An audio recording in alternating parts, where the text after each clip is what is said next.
Porém, precisou quem abrir a boca e confirmar isso? O Supremo Tribunal Federal, que adota a teoria pentapartite, porquanto apenas explicitando o que já está na Constituição Federal de 1988. Portanto, segundo o Código Tributário Nacional, 3 são as espécies tributárias. E se na sua prova vier segundo o Código Tributário Nacional, meu caro, você vai seguir a literalidade do Código Tributário Nacional, porque muito provavelmente o seu examinador quer saber se você conhece o Código Tributário Nacional e a diferença que existe dele para a Constituição Federal de 1988, tá? Porém, segundo a Constituição Federal de 1988, posição essa, chancelada pelo Supremo Tribunal Federal, adota-se a teoria pós 5 de outubro de 88, pentapartite, ou quinquipartite, acerca das espécies tributárias, sendo elas impostos, taxas, contribuições de melhoria, todos no artigo 145, caput nada, né? Incisos 1, 2 e 3, contribuições 149 e 149A e empréstimos compulsórios, artigo 148 da Constituição Federal de 1988.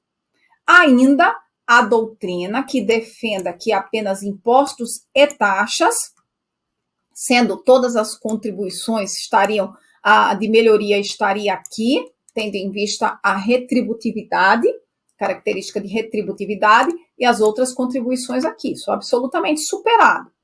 Tetrapartite, impostos, taxas, contribuições e empréstimos compulsórios, e por aqui as contribuições de melhoria aqui diluídas, e por fim, hexapartite, tendo em vista o artigo 149A da Constituição Federal de 1988. Então, Aline, eu queria entender por que o 145 da Constituição não falou logo a verdade para a gente, né? Não colocou tudo lá.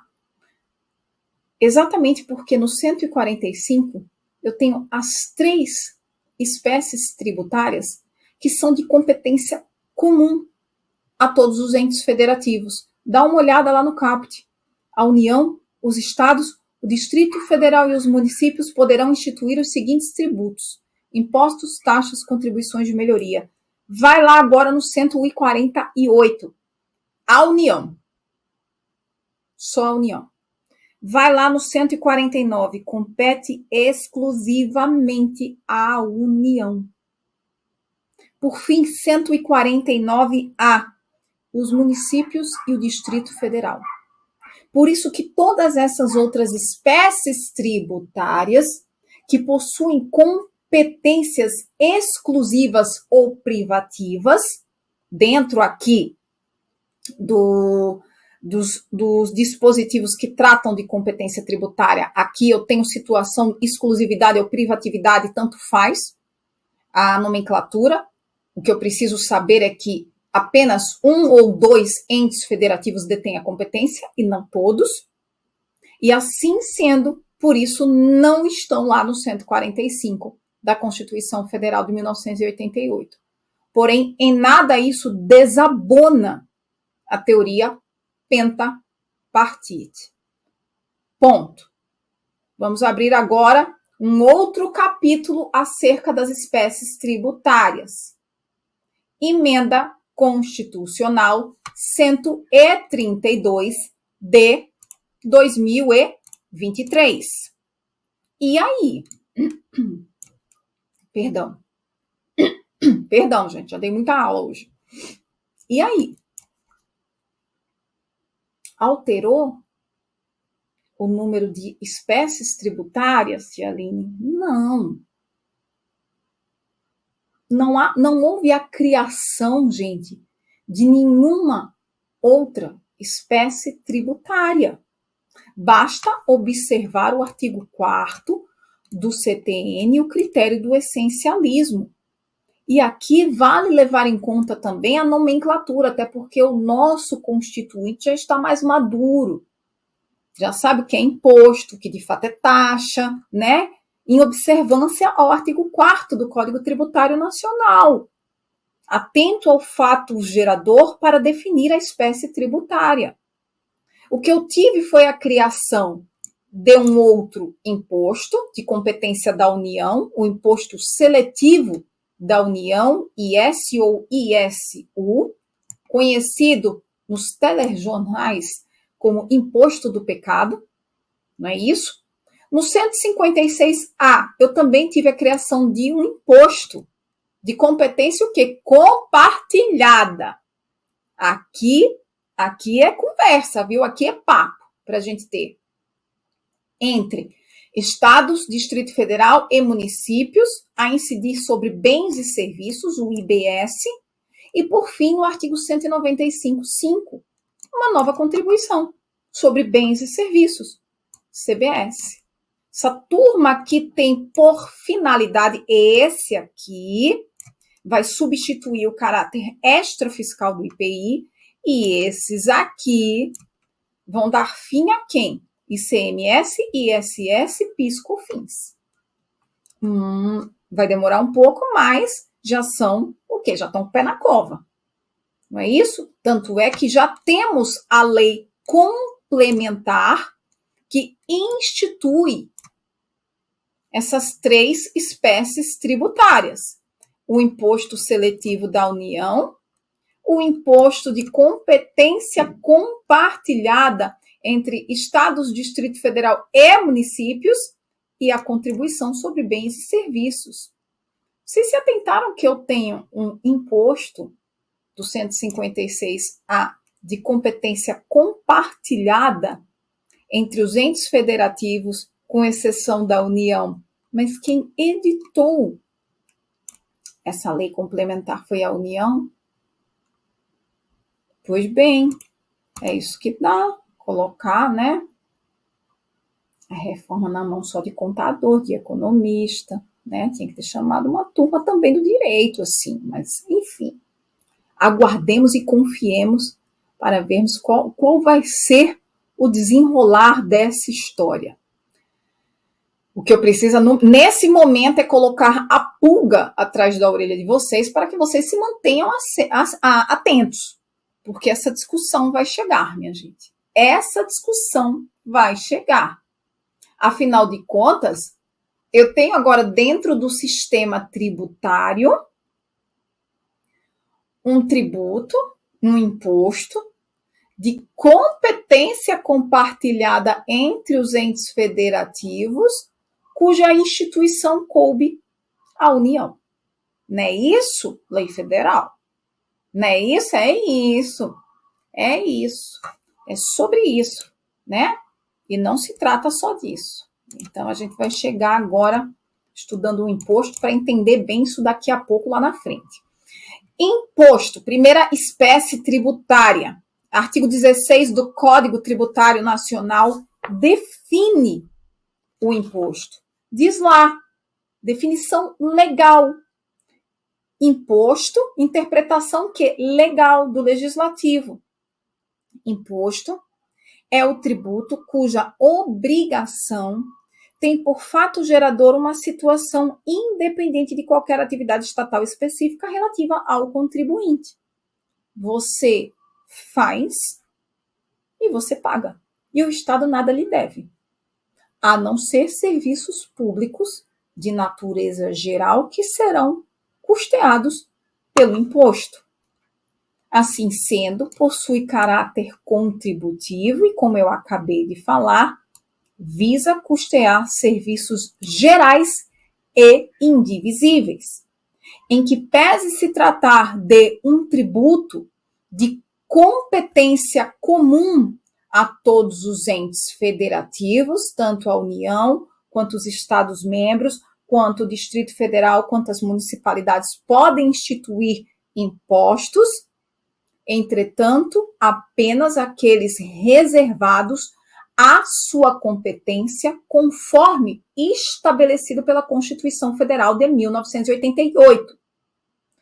Nos artigos 153, 154, 1 e 2, eu tenho os impostos da União. 155 dos estados e do DF. 156, eu tenho os dos municípios e do DF, e não por previsão no 156, mas em face de competência prevista no artigo 147, parte final da Constituição Federal de 1988. Pode dar uma olhada aí, que os 156 e os 155 no CAPT, eles são diferentes. O 155, ele diz o seguinte: compete aos estados e ao Distrito Federal instituir imposto. Vai lá dar uma olhada agora no CAPT do 156. Compete aos municípios instituir impostos. E essa competência do DF decorre do artigo 147 da Constituição, não do artigo 156 CAPT. Dá uma olhada. Competem à União e território federal os impostos estaduais. E se o território não for dividido em municípios cumulativamente, a competência cumulativa, os impostos municipais ao Distrito Federal. Cabem os impostos municipais. A leitura foi errada. Competem à União em território federal, que eu já estava aqui adiantando o pensamento para vocês. Competem à União em território federal os impostos estaduais. E se o território não for dividido em municípios cumulativamente, a competência cumulativa da União, os impostos municipais. Portanto, primeira informação, a União é o único ente federativo que pode exercer competência plena para instituir impostos. Todas as espécies tributárias. Onde? Em território. Qualquer território, não. Contanto que o território não tenha sido dividido em municípios. E aqui, ao final, aí sim eu tenho. Ao Distrito Federal cabem os impostos municipais. Também competência cumulativa. E aí, essa previsão constitucional, até então, alguns defendiam que era números clausus. Era esse ponto final e se vire, ente federativo, para dar conta das suas despesas com isso aí. Mais repartição de receitas tributárias no que diz respeito aos estados, bem como aos Distrito Federal e municípios. Porém, nós sabemos que veio a emenda constitucional 132 de 2023 e mudou o papo, mudou o panorama. Por quê? Porque ainda que eu esteja falando em substituição, existirá um momento que haverá coexistência entre o ICMS, o ISS, bem como com PIS e COFINS. Eu não estaria aumentando a competência? E aqueles que defendiam, né, que fosse números clausus, essa previsão, não pode mexer, isso inclusive é uma garantia. A doutrinador que via como uma garantia ao contribuinte. O sistema tributário é este posto, ponto e final, acabou. Porém, nós sabemos que a coisa está aí. 132 está aí. E muito provavelmente vai vingar sim. Né? Portanto, tenham atenção a isso também. Seguindo aqui, eu queria tratar com vocês nesses minutos finais do artigo 154.1 da Constituição, antes de entrarmos na competência de cada ente federativo, no que diz respeito a impostos.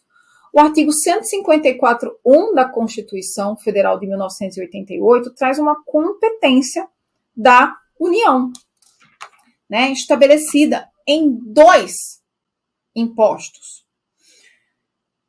154 diz: a União e somente a União poderá instituir, mediante lei complementar, impostos não previstos no artigo anterior, desde que sejam não cumulativos e não tenham fato gerador ou base de cálculo próprios dos discriminados nesta Constituição. Por isso que veio tudo por meio de lei complementar, viu, gente?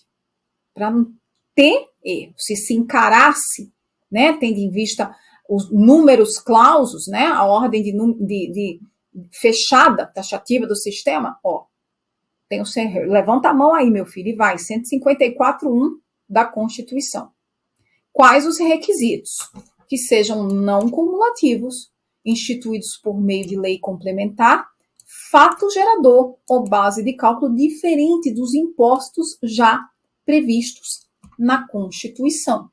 E apenas a União possui essa competência residual.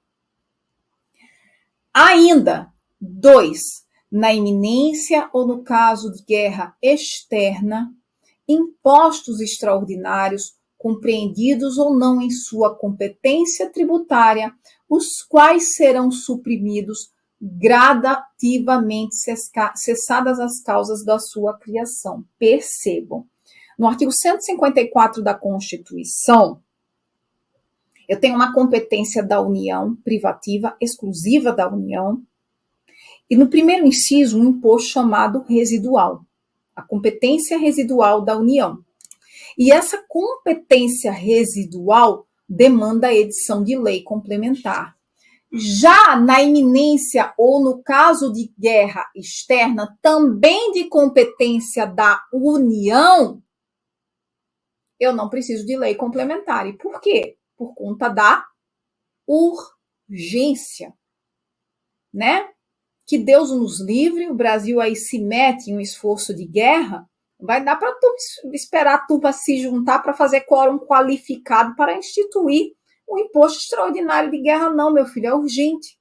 É a urgência que autoriza a instituição do imposto extraordinário de guerra sem edição de lei complementar. Cabendo o quê, então? Medida provisória. Portanto, medida provisória poderia, em tese, instituir imposto extraordinário de guerra.